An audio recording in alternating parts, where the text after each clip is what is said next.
How to enable email forwarding in Zoho Mail.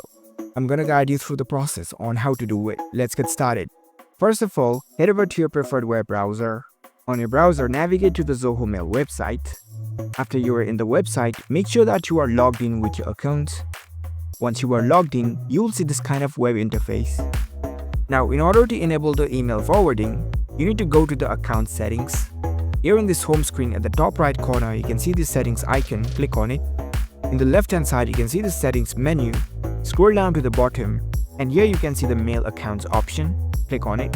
Over here, you need to scroll down to the bottom. You can see this section of add new email forwarding option. Click on this field, and here you can add your email address to where you want to enable the email forwarding.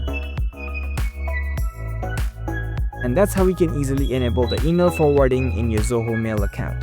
If you found this video helpful, don't forget to give this video a thumbs up and subscribe to our channel for more tech tips. Thank you for watching.